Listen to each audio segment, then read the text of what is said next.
ದೇಶಕರೇ, ಹಿರಣ್ಮಯಿ ಸ್ವರ್ಣಲಿಂಗ ತರೋದಕ್ಕೆ ಹೋಗಿ ಬಹಳ ದಿವಸಗಳಾಗೋಯ್ತು. ಅಲ್ಲಿಂದ ಯಾವ ಸುದ್ದಿನೂ ಇಲ್ಲ. ಕಾರಣ ಏನು? ಅದು ಗುಟ್ಟೆಲ್ಲ ನಿಮ್ಗೆ ಗೊತ್ತಿರುತ್ತೆ. ತಡ ಆಗ್ತಾ ಇರೋದಕ್ಕೆ ಒಳ ಸುಳಿಗಳು ಏನಾರು ಇದೆಯಾ? ಎಂಥ ಸುಳಿಗಳಿದ್ರು ಗೆದ್ದು ಬರ್ತಾಳೆ ನಮ್ಮ ದೈವ ಶಿಶು ಹಿರಣ್ಮಯಿ. ತಡವಾಗ್ತಿರೋದಕ್ಕೆ ಅಲ್ಲಿ ಅಮ್ಮನವರು ಏನೇನು ಲೀಲೆಗಳು ನಡೆಸಿದಾರೋ ಯಾರಿಗೆ ಗೊತ್ತು. ಹೌದಲ್ವೇ? ಒಂದು ಸಾರಿ ಅಂಜನಾ ಹಾಕಿ ನೋಡಿ, ಅಲ್ಲೇನ್ ನಡೀತಿದೆ ಅಂತ ಗೊತ್ತಾಗುತ್ತಲ್ಲ. ನೀವು ಬ್ರಹ್ಮಜ್ಞಾನಿಗಳು, ಅಲ್ಲಿ ಚಿತ್ರಣ ಎಲ್ಲ ನಿಮ್ಮ ಕಣ್ಣು ಮುಂದೆನೇ ಬರುತ್ತೆ. ಅದನ್ನು ತಿಳ್ಕೊಂಡು ಏನ್ ಮಾಡ್ತೀವಿ?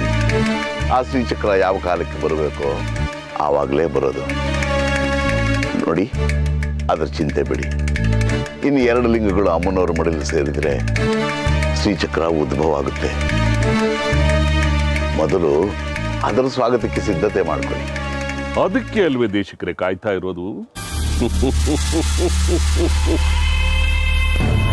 ನೋಡಿ, ಎಷ್ಟು ವಿಜೃಂಭಣೆಯಿಂದ ಮಾಡ್ತೀನಿ ಅನ್ನೋದನ್ನ ಕಾದು ನೋಡಿ. ಹಿಂದೆ ಯಾರು ಮಾಡಿರಬಾರ್ದು, ಮುಂದೆ ಯಾರು ಮಾಡಬಾರ್ದು, ಅಷ್ಟು ವೈಭವವಾಗಿ ಮಾಡ್ತೀನಿ.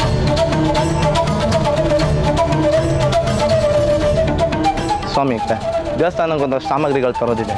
ಪಂಚಾಕ್ಷರ ಅಂತ ಕೇಳಿದ್ರೆ ನಿಮ್ಮನ್ನ ಮತ್ತೆ ಇಲ್ಲದೆ ಕೊಡಲ್ಲ ಅಂತಾರೆ. ನೀವೇ ಒಂಚೂರು ಹೇಳಿ ಅವ್ರಿಗೆ ವ್ಯವಸ್ಥೆ ಮಾಡಿ. ಈ ಪಂಚಾಕ್ಷರಿ ನನ್ನ ಮಾನ ಕಳಿಯೋದಕ್ಕೆ ಹುಟ್ಟಿದಾನೆ ಅನ್ಸುತ್ತೆ. ಇರಲಿ, ನಾನು ಹೇಳ್ತೀನಿ. ಪೂಜಾರು ಅಮ್ಮನವ್ರಿಗೆ ಅಲಂಕಾರ ಮಾಡಲಿ, ನೀನು ಬಾ ಕಚೇರಿಗೆ. ಸರಿ ಸರ್.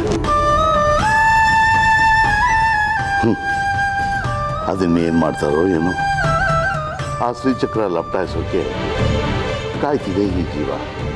ಮನುಷ್ಯನಿಗೆ ವಯಸ್ಸಾಗ್ತಾ ಆಗ್ತಾ ದೇವರ ಕಡೆಗೆ ಮನಸ್ಸಾಗಬೇಕು.